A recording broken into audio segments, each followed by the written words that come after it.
Hey guys, and welcome to another Decklist video. Today we are going to focus on Blue Hybrid, and if you guys did see the DigiFest, this ended up being on top.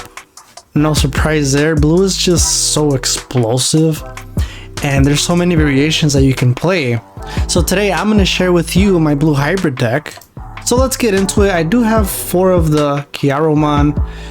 When one of your opponent's Digivolution cards is trashed, you trigger draw 1.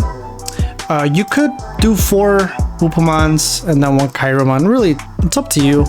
Either or. You are going to be attacking frequently, so Upamon would work. However, when you do trash with Tommy, or if you have Sora and Joe, you can get that free draw without having to attack. So really just more of your playstyle, what you want to choose. And then I am running 1 Pokemon just because in a mirror match, it can kind of hurt you more than really help you. I just feel like you just play it, you reveal the top 5 cards, and then obviously you can get a hybrid and a tamer, which is kind of what the other Strabimon does. So after you play this, you're not going to have any sources underneath and you can't Digivolve on top. So if you're playing against Blue and they have Sora and Joe, you're always going to give them that 2 memory. And then the once per turn when you Digivolve on top of a tamer, you gain 2. That can come clutch, but then if they have Madokis on the field, it's kind of useless. You can't use it.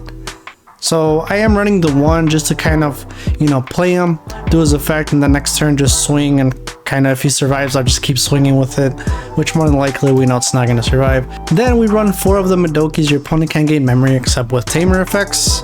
Unless they get memory from the tamer, that is the only way they can gain memory. So Madoki's always been very good, especially in this set. A lot of people are now running 4. Then the reason I'm running 4 is that way, if you need to Digivolve on top of it, you still have more in the deck or in your hand. You're not, only running with 2, and after you use the 2, you no longer have them. And then I am running 4 of the Sayakomon.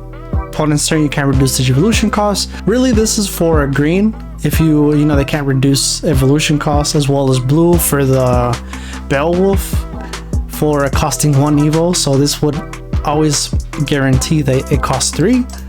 Good card. I am running 4 of those, and then we are running 4 of the BT4 Strabimon. The other ones, I don't necessarily think they're that great, because you're not always gonna, more than likely you're gonna Digivolve on top of tamers, not really on top of rookies.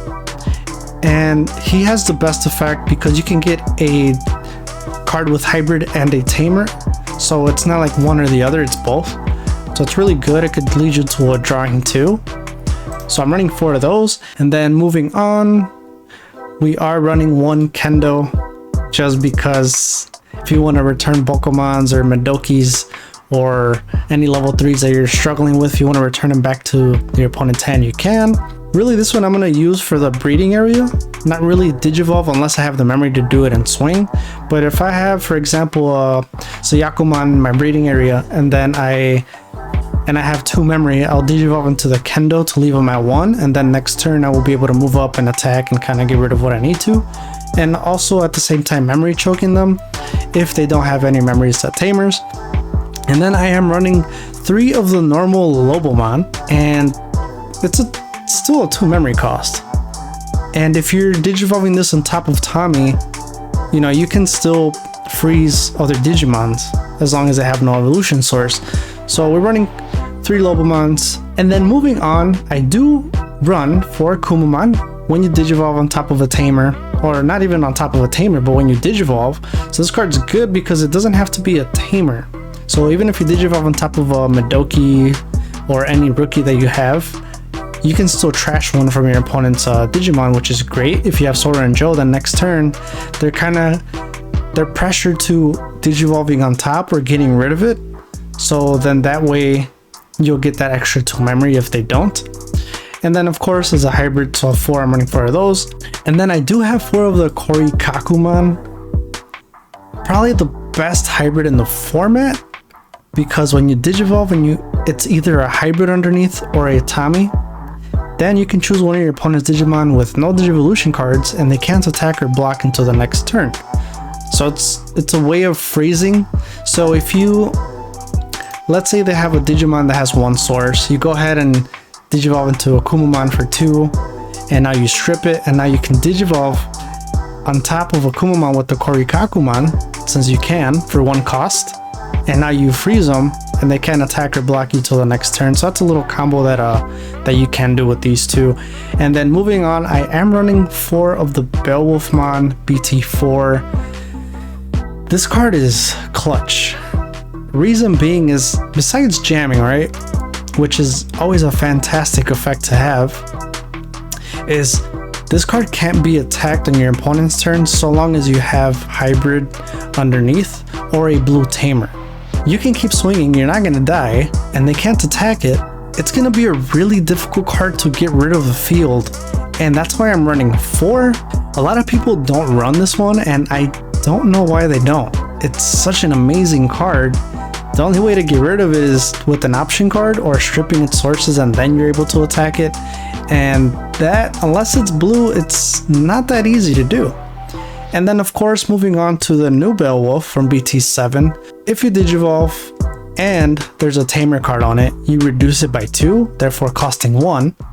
And then if you swing, you can return a hybrid from its source to return 1 opponent's level 4 lower Digimon to its owner's hand. This is a fantastic effect and a good way of removal. The downside is you have to attack, and then when you attack, you can potentially give your opponent any new tamers, or it could die since it doesn't have jamming.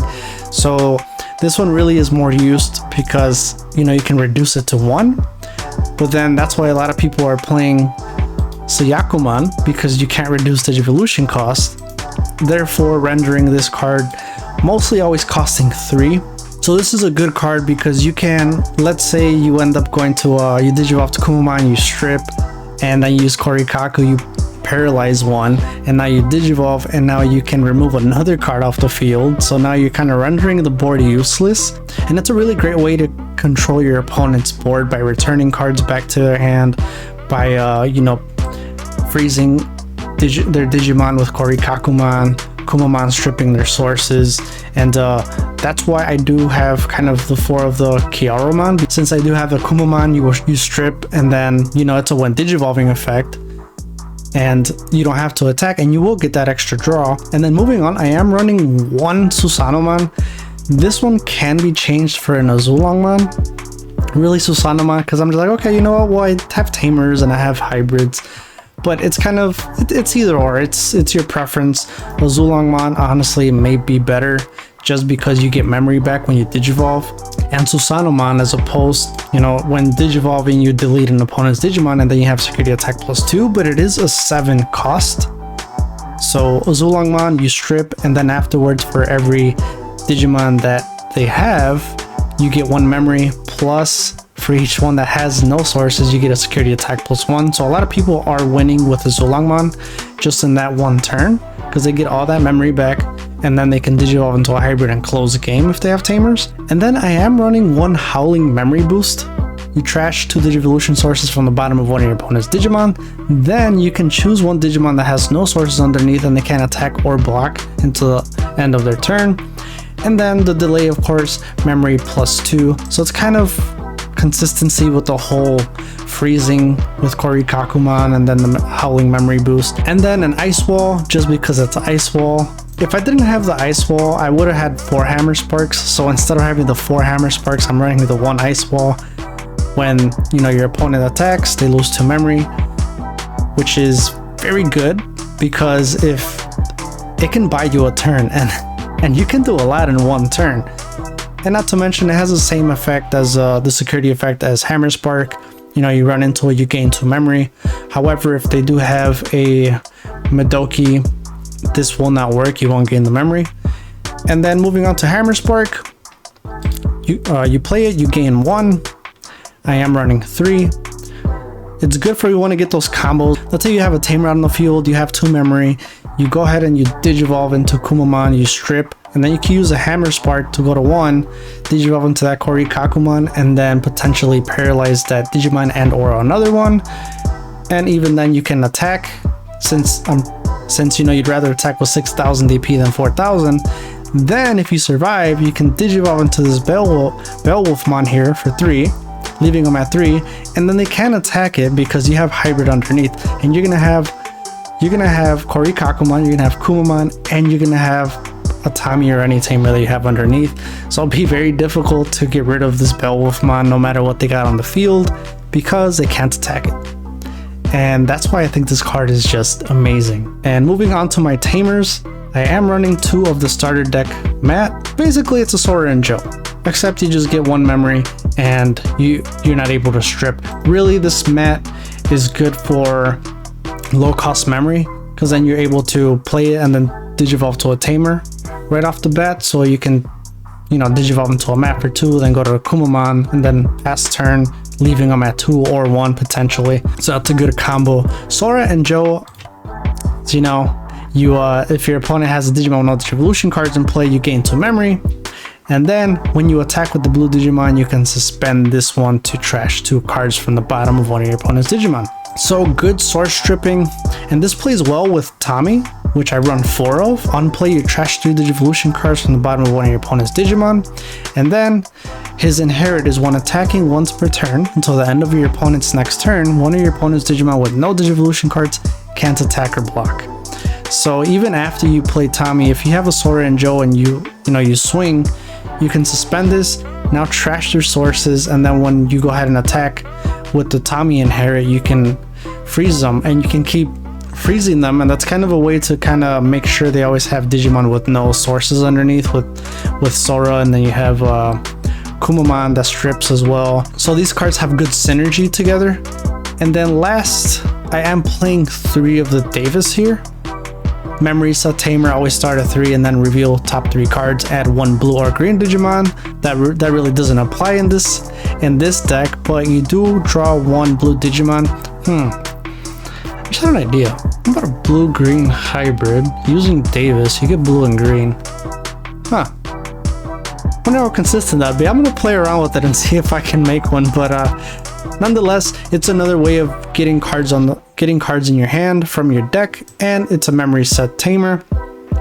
So that's really it. This is my whole deck list. Again, like I said, I run no megas because it is pretty fast. You can swarm the board pretty quickly, especially, you know, dropping all these tamers and then just digivolving on top and just being able to attack with jamming and then you know, you can't get attacked.